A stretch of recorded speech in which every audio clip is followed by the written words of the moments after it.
Je, unahitaji taarifa kamili na uchambuzi wa ndani zaidi? Jiunge sasa katika grupu letu la WhatsApp kwa malipo nafuu kabisa. Utapata uchambuzi wa kila siku, mchana na jioni, update za dunia kwa haraka zaidi, fursa ya kumuuliza maswali Rahby papo hapo na kupata majibu ya haraka zaidi kutoka kwake. Usikose nafasi hii adhimu. Jiunge sasa na uwe mbele ya taarifa kuliko wengine. Tupigie kwa simu namba 0654467177 au tuandikie ujumbe ni unge na Rahby. Tutakuunga moja kwa moja.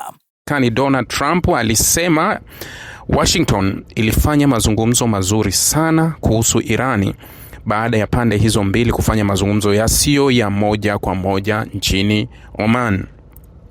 Huku meli za Kimarekani zikiwa zimeongezwa za kubeba ndege katika maji ya Mashariki ya Kati, wajumbe wa Marekani na Irani walifanya mazungumzo huko Muscat yaliyosimamiwa na waziri wa mambo ya nje wa Oman, Badr al-Busaidi, nchini Omani, bila kukutana hadharani ana kwa ana. Muda mfupi baada ya mazungumzo kukamilika, Marekani ilitangaza vikwazo vipya dhidi ya vyombo na meli vinavyolenga kupunguza mauzo ya mafuta ya Irani, lakini haikuwa wazi ikiwa hatua hiyo ilihusishwa na mazungumzo hayo. Mazungumzo hayo yalikuwa ya kwanza kati ya maadui hao wawili tangu Marekani ijiunge na vita vya Israel vya Irani mwezi Juni kwa mashambulizi kwenye maeneo ya nyuklia.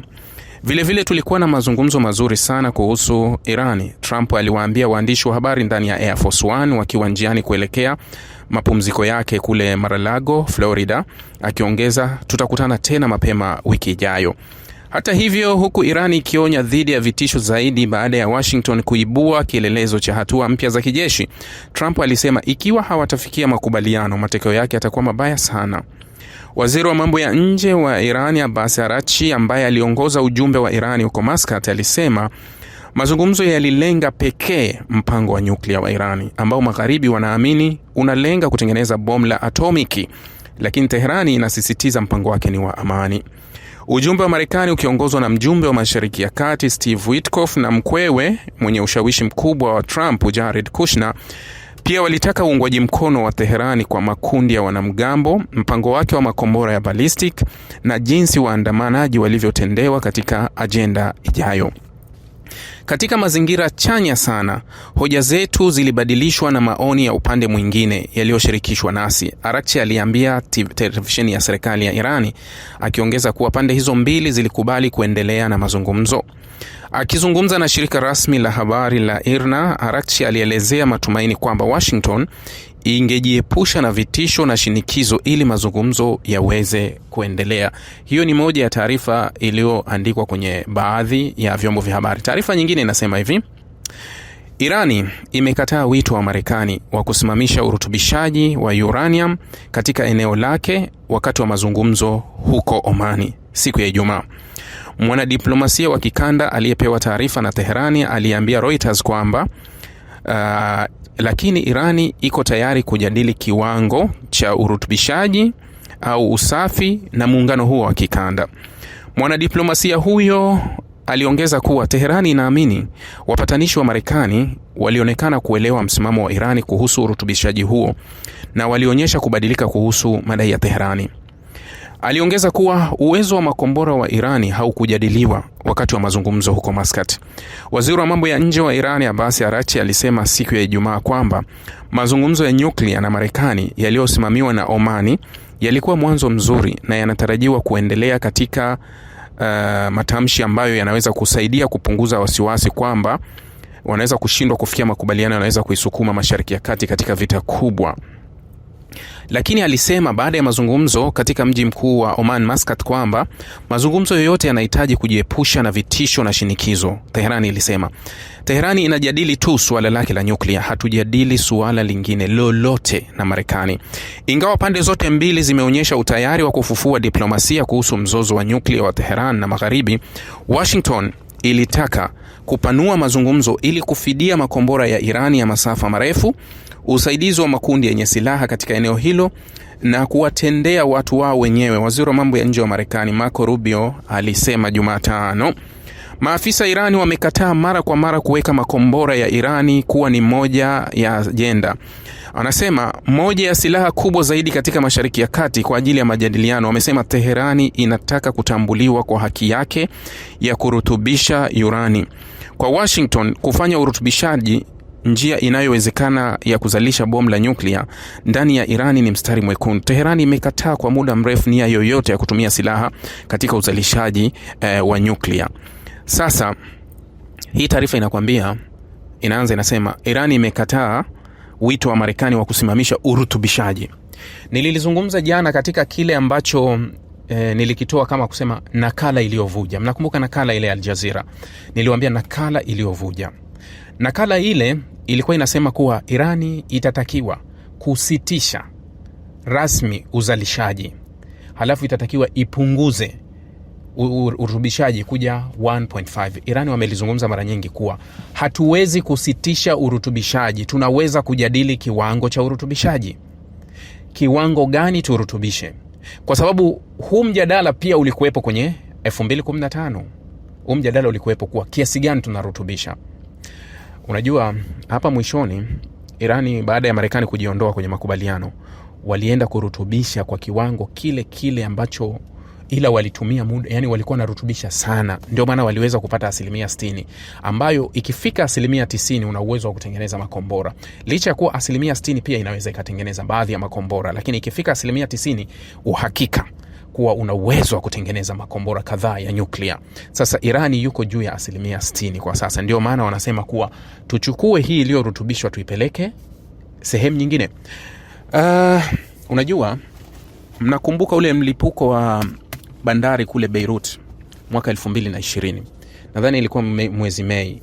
Vile vilipuko vilivyo, ule mlipuko uliotokea. Ule mlipuko ulikuwa ni silaha ambayo ilikuwa imehifadhiwa. Na nani alihifadhi wanajua wenyewe. Hizbullah mpaka leo hawataki kusema nani alikuwa amehifadhi, lakini ilikuwa ni mali ya Hizbullah.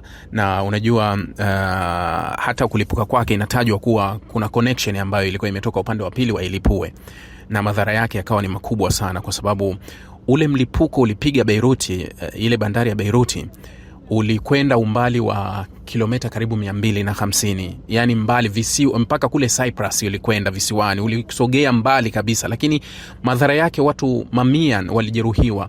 Madhara ya majumba ilikuwa ni kubwa sana. Sasa hiyo nakuambia ni kiwango kidogo cha milipuko ukilinganisha na milipuko ambayo tayari Irani wameshazalisha, kuwa yani hiyo ni sehemu ndogo sana ambayo hata haijafikia kiwango ambacho Irani wako nacho. Kwa hiyo unaweza ukapata picha kuwa mlipuko unaweza kusababishwa kupitia hiyo unaweza kuwa ni mlipuko kiasi gani. Sasa Irani wanaambiwa kuwa mtaweka zero urutubishaji. Huu ni mkataba wa mwaka 2004 aliopewa Libya. Libya alisaini huu makubaliano ya 2004.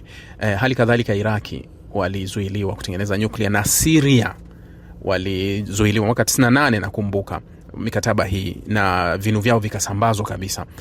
Irani kuna kitu kimoja ambacho wanasimama, na mara zote ninapenda kusema kuwa kuna mtu mmoja alinitumia salamu, yani kupitia kwa mtu wangu mmoja ambaye nafanya naye kazi. Akamwambia Rahbi, huyu yeye ni mdini sana, yani kila kitu anachokizungumza yeye ameegemea sana kwenye dini yake. Mimi nikamuuliza yule mwenzangu, kwa sababu aliyetumwa, kwa sababu yule aliyetumwa pia naye si katika dini yangu, nikamuuliza, wewe unanionaje? Ni kweli anachokisema? Akasema no, huyu ameweka hisia, tatizo hataki kusikiliza hoja. So nikamwambia basi, kumbe nilikuwa nalo jibu la kumjibu. Kamwambia hivi, asitazame jina langu, asitazame imani yangu, na asitazame chochote, atazame kile ninachokisema, halafu aseme ni ukweli si kweli, yani kile mimi ninachokizungumza ni cha ukweli sio cha ukweli.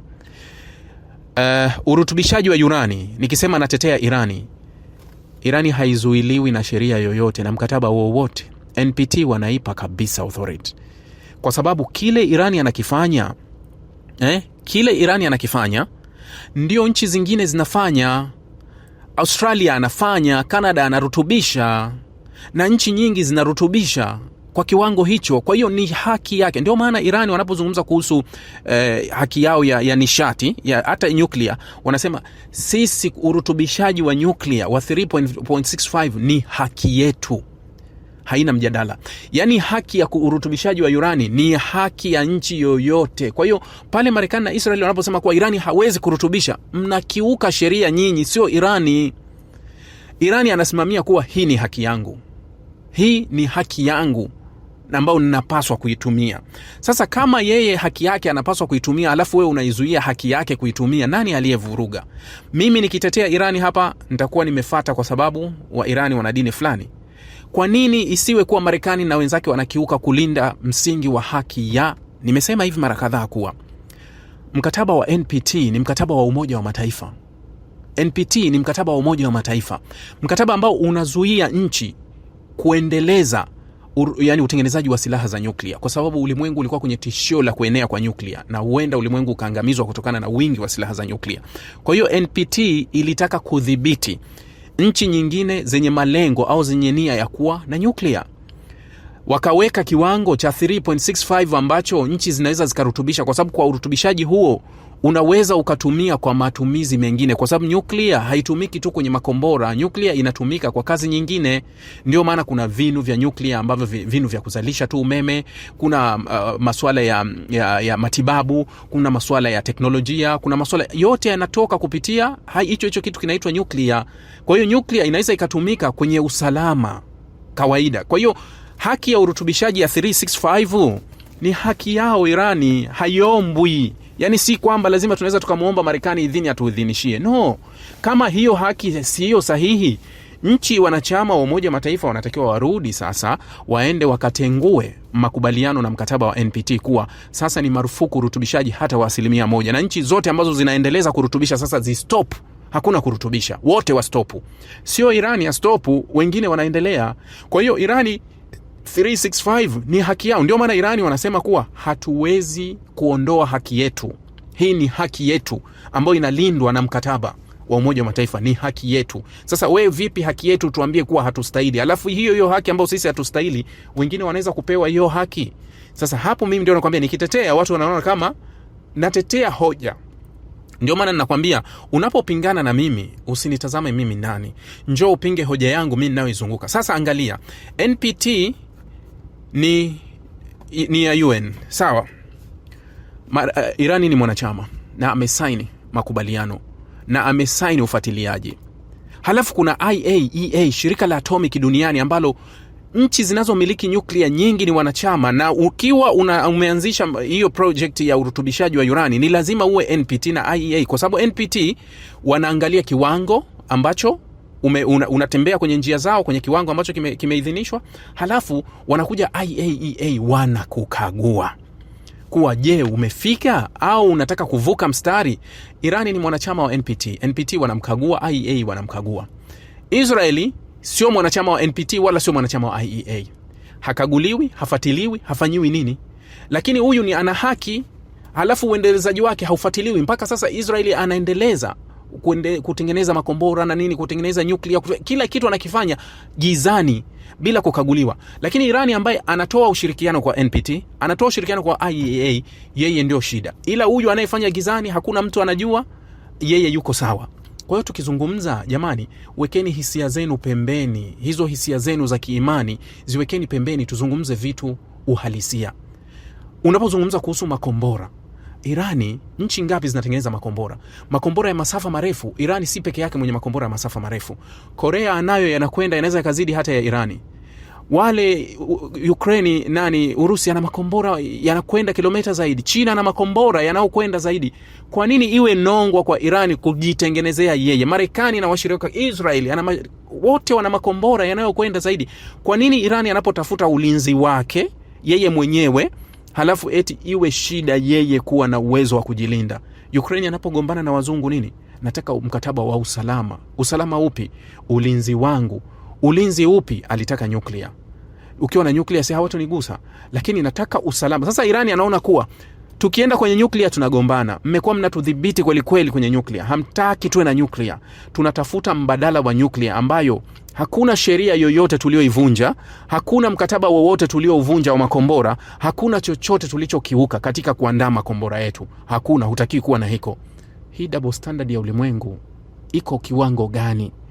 Manake ni kiwango cha hali ya juu sana. Kwa hiyo Nilizungumza jana nikasema watatujibu na tutapata kupitia kwenye mtandao wa Truth Social wa Donald Trump.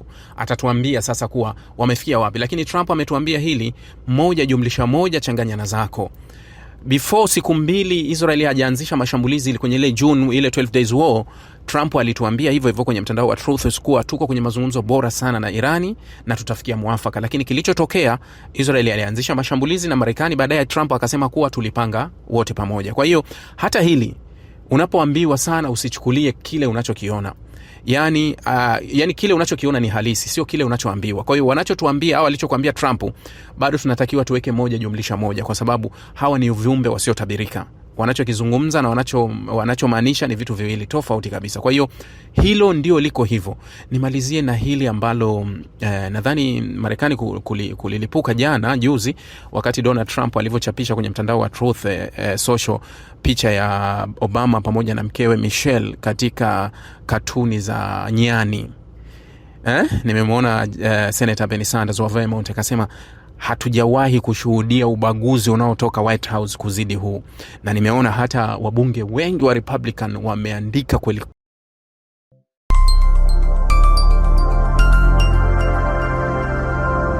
Rahby Digital, haki na ukweli.